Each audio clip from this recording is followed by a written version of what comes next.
Ladies and gentlemen, when a team goes on strike, it affects a lot of people. Now, today has been pretty big because the actors group, led by their president, Fran Drescher of Nanny and Spinal Tap fame, is going on strike. But did you know in 1925, a massive strike by one of the NHL's teams led to the Montreal Canadiens challenging for the Stanley Cup, and he almost won. And the team that went on strike should have won the cup that year, but didn't. So we're going to go a little bit about this, and it's quite interesting. Now, the 25 Stanley Cup Finals saw the Western Canada Hockey League, or the WCHL champion Victoria Cougars, defeat the NHL representative Montreal Canadiens 3-1 in the best of 5.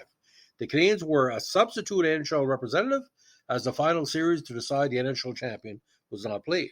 The Cougars were the last non-NHL team to win the cup, as the WCHL, renamed the Western Hockey League for the 26 season, folded after 26, leaving the Stanley Cup to become the NHL's de facto championship trophy, which means they had the rights to determine the winner. The Cougars would also be the last team based west of Chicago to win the cup until the Edmonton Oilers won the trophy in '84. These were also the last Stanley Cup finals to be played in Western Canada until the Canucks qualified for the '82 finals. Games 1, 3, and 4 were held in Victoria. Game 2 was held in Vancouver, and it was the last neutral site game in Stanley Cup Finals history that did not involve the New York Rangers until the 2020 Stanley Cup Finals. Now, prior to the campaign, the PCHA folded in 2 of its teams. The Cougars and the Vancouver Millionaires joined the WCHL. Victoria finished the 24-25 WCHL regular season in 3rd, but upset the Calgary Tigers in a 2-game total goals WCHL title series by a combined score of 3-1. Meanwhile, the Habs also finished the NHL regular season in 3rd. In the NHL playoffs, they wanted to beat the second-place Toronto St. Pat's 5-2 in a 2-game total goal series. The winner of that set was to go on and play the first-place Hamilton Tigers. However, the Tigers were suspended after Hamilton players staged a strike in an attempt to receive more compensation because the league extended the regular season from 24 to 30 games. As a result, the Habs were declared the 25 NHL champions.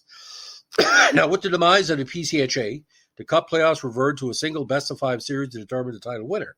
However, the Cup finals still annually rotated between East and West, and thus all of the games in the 25 finals were played on the West Coast.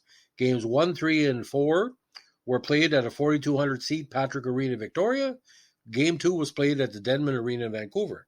The decision used the larger Denman Arena, 10,500 seats, for Game 2 was based on the huge demand for tickets.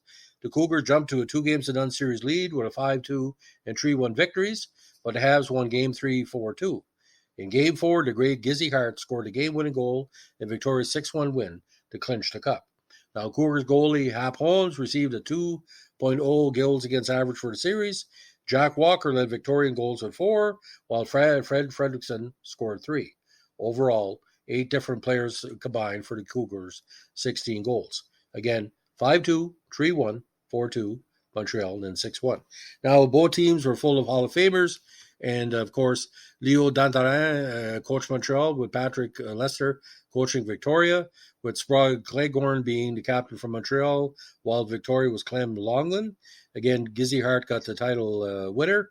Canadians in the Hall of Fame that played in the series: Sprague Cleghorn, the great Aurelio Joliet, Silvio Manta, Howie Morenz, and George Vezina. Cougars, who made the Hall of Fame: Frank Foyston, Frank Fredrickson, Hap Holmes, and Jack Walker. Of course, Dan Doran and Patrick made the Hall of Fame. Dan Doran as a developer or coach, but Patrick in as a player. Now, the series itself was quite exciting, and a lot of radio stations covered it either in results or play-by-play. Now, what was kind of interesting here, ladies and gentlemen, the Stanley Cup was presented to Cougars captain Clem Loveland by the trophy's trustee William Foran, followed the Cougars' win. I'm not sure it was on the ice or not. Now, the following Cougars players and staff had their names engraved on the Stanley Cup.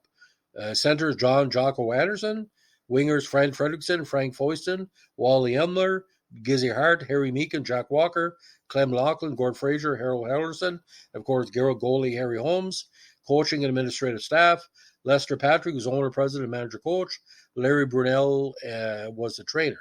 Now, and of course, Brunel's name is missing from the Cup.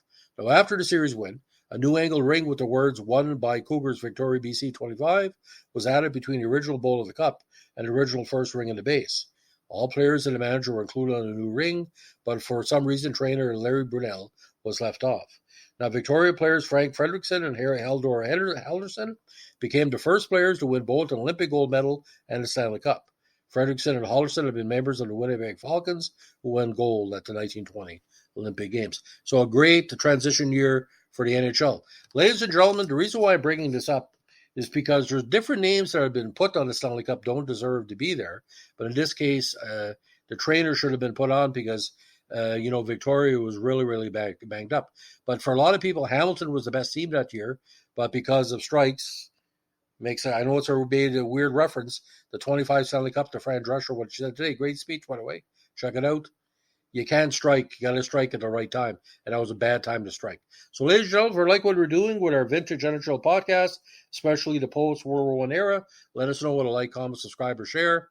And I'll be doing a series of podcasts soon on the Toronto Maple Leafs, for early glory years, how different trades led the team to great success when he really traded up and didn't trade down. Thanks for listening, and don't forget, keep your stick in the ice. Bye.